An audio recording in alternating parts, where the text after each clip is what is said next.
Vaksinolog Dr. Dirga Rambe menjelaskan ibu hamil dan orang lanjut usia dianjurkan untuk menerima vaksin COVID-19. Vaksin ini dinilai penting untuk menangkal berbagai macam penyakit yang menyebabkan infeksi. Karena infeksi pada masa kehamilan bisa memengaruhi tumbuh kembang janin dan dapat memengaruhi kondisi kehamilan secara langsung. Hal ini disampaikan dalam diskusi secara virtual bertema ibu hamil dan lansia, apakah boleh divaksin? Yang disiarkan Komite Penanganan COVID-19 dan Pemulihan Ekonomi Nasional.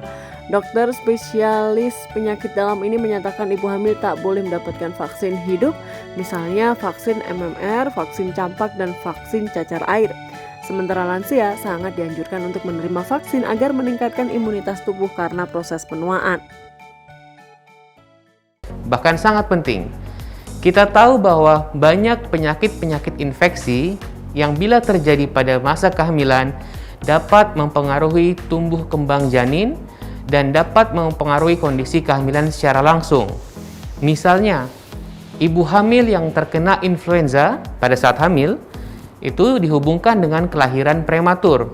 Oleh karena itu, Organisasi Kesehatan menyarankan agar ibu hamil mendapatkan vaksin influenza. Juga ada beberapa vaksin lainnya yang penting.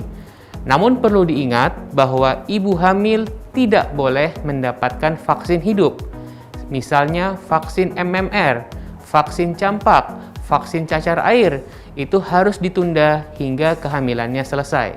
Orang lanjut usia terjadi penurunan sistem imunitas akibat proses penuaan. Oleh karena itu, lansia termasuk kelompok yang sangat rentan untuk mengalami penyakit infeksi, sehingga ada beberapa rekomendasi khusus vaksinasi pada lansia.